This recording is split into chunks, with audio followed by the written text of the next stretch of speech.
दोस्तों मैं चाह रहा था रतलाम से चित्तौड़गढ़ अपने बड़ी दीदी के घर दिवाली की छुट्टियों पर अपने भांजा भांजी को लेने। ज्यादा शूट नहीं कर पाता हूँ क्योंकि अकेला ही था और बाइक भी मुझे ही राइड करना था। इस रास्ते में मुझे मिट्टी से बना तंदूर दिखाई देता है तो मैं शूट कर लेता हूँ। हालांकि ट्रेन से जा रहा था तो पहले मैं स्टेशन पहुंचता हूँ और सबसे पहले अपनी बाइक पार्क करके पर्ची कटवाता हूँ, फिर टिकट लेता हूँ। लेकिन आज भीड़ नहीं होती उतना जितना की ज्यादातर देखने को मिलती है। 4:22 हो रहे थे जबकि ट्रेन का टाइम 5 बजे का था। फिर मेरी नजर अवंतिका टी कॉर्नर पर पड़ती है लेकिन यहाँ कोई नहीं होता है। फिर मुझे बीड़ी पीते अंकल दिखाई देते हैं जो कि शायद मेरी तरह ही बोर हो रहे होंगे। सोचता हूँ ट्रेन में बैठना ही सही रहेगा, क्या पता बाद में सीट ना मिले। तो मैं पानी की बोतल लेता हूँ और एक सिंगल सीट देखकर बैठ जाता हूँ। हालांकि अभी भी 4:29 हो रहे थे, मतलब आधा घंटा और बचा था ट्रेन स्टार्ट होने में। तो अपनी सीट पर अपना बैग रख देता हूँ, खुद के थोड़े बाल सेट करता हूँ। फिर 4:52 पर ट्रेन स्टार्ट होती है। शायद मेरी घड़ी थोड़ा पीछे चल रही होगी। फिर तो थोड़ा हाइपरलैप्स का इस्तेमाल करता हूँ। फिर मुझे एक ठरकी दिखाई देता है। ये उन 2 लड़कियों को ताड़ रहा होता है तो इससे आधी उम्र की होती है। ठरकी को भाव न मिलने की वजह से उबाल से लेने लगता है। इधर धीरे धीरे सूरज भी अस्त हो रहा था। पता नहीं आंटी मुझे से क्यों घूर रही थी। फिर मैं फिर से अपने बाल सही करता हूँ। फिर मुझे एक शैतानी बच्चा दिखाई देता है जो कि बाकी बच्चों के मजे ले रहा होता है। सभी बच्चे और टीचर नीमच उतर जाते हैं और ट्रेन में मेरे दोस्त वो बुजुर्ग अंकल बन जाते हैं।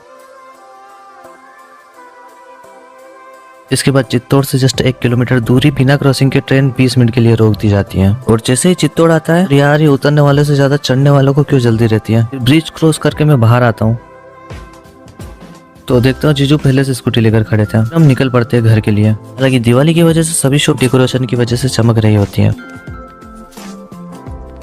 फिर हम कॉलोनी में आते हैं। फिर मैं रिकॉर्डिंग ऑफ कर देता हूं। रात में एंजॉय करने के बाद 4 बजे उठकर ट्रेन पकड़ना होता है तो हम चंदेरिया जाते हैं क्योंकि वहां से चंदेरिया स्टेशन करीब होता है। फिर लेट होने की वजह से हम अचानक से टिकट लेकर जल्दबाजी में उस कोच में बैठ जाते हैं जो रेलवे स्टाफ वालों का होता है। तो फिर चित्तौड़ स्टेशन से हम दूसरा कोच पकड़ते हैं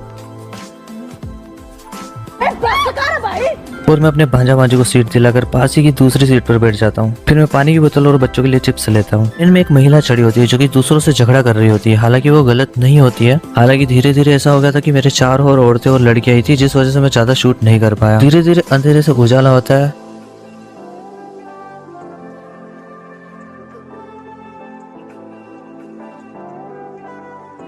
एक किन्नर भी चंदा मांगने आ जाता है और हमारी मंजिल रतलाम भी आ ही जाता है। और यार एक गलती हो जाती है, हम ना आगे वाले ब्रिज से उतर जाते हैं जो कि डायरेक्ट स्टेशन के बाहर उतार देता है। फिर ना बैकग्राउंड में गाना बजता है।